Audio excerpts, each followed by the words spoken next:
Chrysanthemum by Kevin Henkes.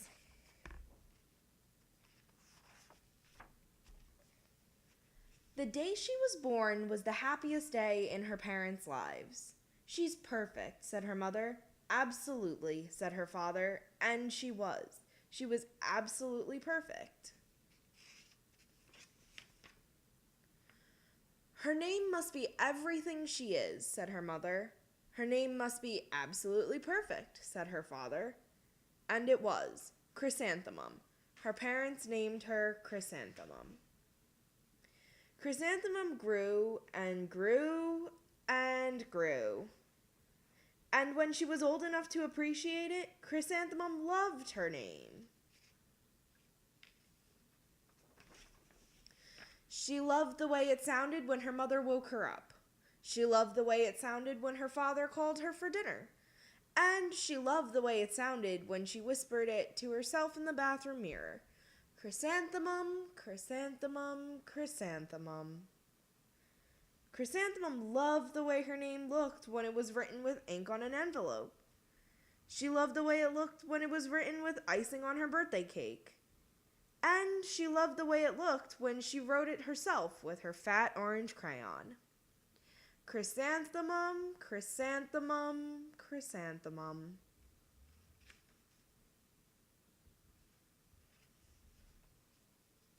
Chrysanthemum thought her name was absolutely perfect. And then she started school. On the first day, Chrysanthemum wore her sunniest dress and her brightest smile. She ran all the way. "Hooray!" said Chrysanthemum. "School!" But when Mrs. Chud took roll call, everyone giggled upon hearing Chrysanthemum's name.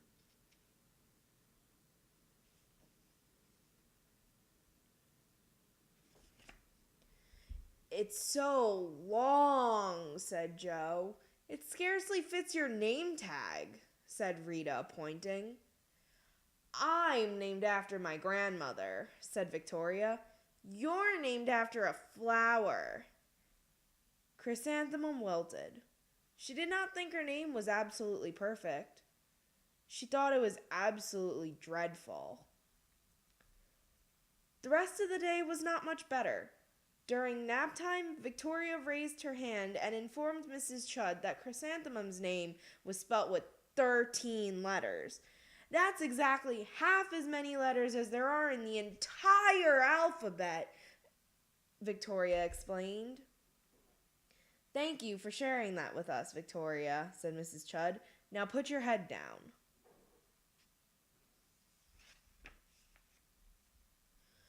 "If I had a name like yours, I'd change it," Victoria said as the students lined up to go home. "I wish I could," thought Chrysanthemum miserably. "Welcome home," said her mother. "Welcome home," said her father. "School is no place for me," said Chrysanthemum. "My name is too long. It scarcely fits on my name tag. And I'm named after a flower." "Oh, pish," said her mother. "Your name is beautiful, and precious, and priceless, and fascinating, and winsome," said her father. "It's everything you are," said her mother. "Absolutely perfect," said her father. Chrysanthemum felt much better after her favorite dinner, macaroni and cheese with ketchup, and an evening filled with hugs and kisses and parcheesi. That night, Chrysanthemum dreamed that her name was Jane. It was an extremely pleasant dream. The next morning, Chrysanthemum wore her most comfortable jumper. She walked to school as slowly as she could. She dragged her feet in the dirt. "Chrysanthemum, chrysanthemum, chrysanthemum," she wrote.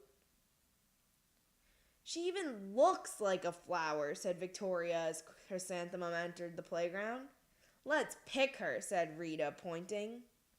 "Let's smell her," said Joe. Chrysanthemum wilted. She did not think her name was absolutely perfect. She thought it was absolutely dreadful. The rest of the day was not much better. During nap time, Victoria raised her hand and said, A chrysanthemum is a flower. It lives in the garden with worms and other dirty things. Thank you for sharing that with us, Victoria, said Mrs. Chudd. Now put your head down. I just cannot believe your name, Victoria said as the students lined up to go home. Neither can I, thought Chrysanthemum miserably.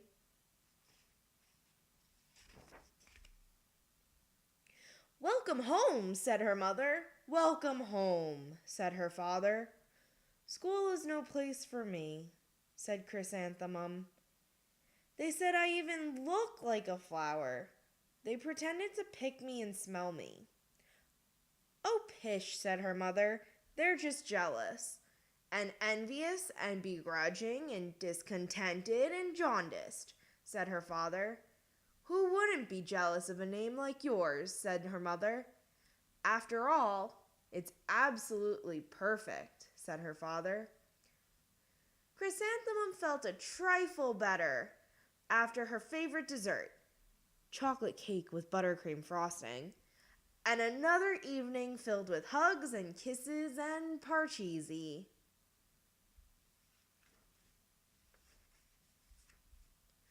That night, Chrysanthemum dreamed that she really was a chrysanthemum. She sprouted leaves and petals. Victoria picked her and plucked the leaves and petals one by one until there was nothing but a scrawny stem. It was the worst nightmare of Chrysanthemum's life. Chrysanthemum wore her outfit with 7 pockets the next morning. She loaded the pockets with her most prized possessions and her good luck charms. Chrysanthemum took the longest route possible to school. She stopped and stared at each and every flower. Chrysanthemum, chrysanthemum, chrysanthemum, the flowers seemed to say.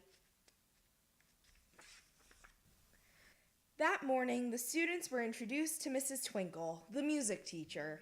Her voice was like something out of a dream, as was everything else about her. The students were speechless. They thought Mrs. Twinkle was an indescribable wonder. They went out of their way to make a nice impression. Mrs. Twinkle led the students in scales. Then she assigned roles for the class musicale.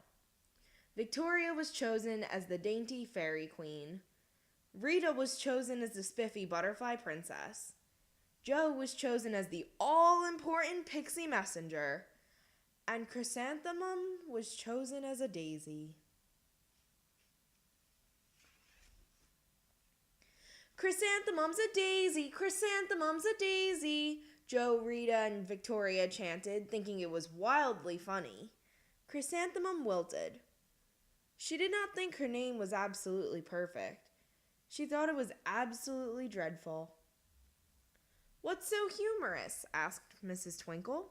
Chrysanthemum, was the answer. Her name is so long, said Joe. It scarcely fits on her name tag, said Rita, pointing. I'm named after my grandmother, said Victoria. She's named after a flower. My name is long, said Mrs. Twinkle. It is, said Joe.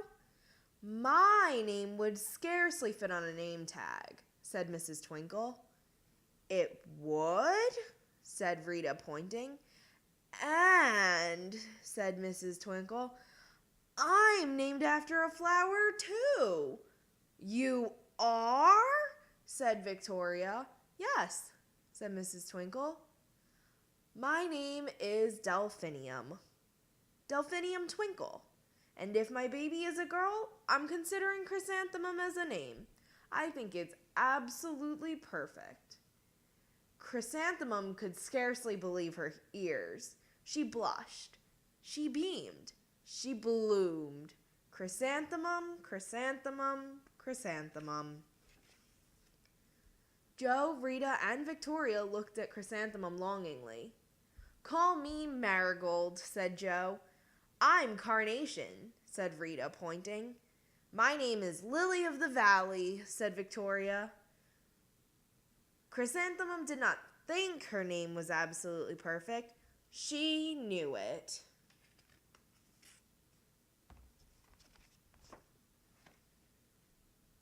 Overall, the class musicale was a huge success.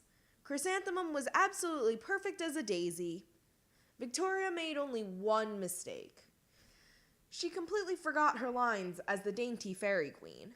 Chrysanthemum thought it was wildly funny, and she giggled throughout the entire dance of the flowers. Eventually, Mrs. Twinkle gave birth to a healthy baby girl.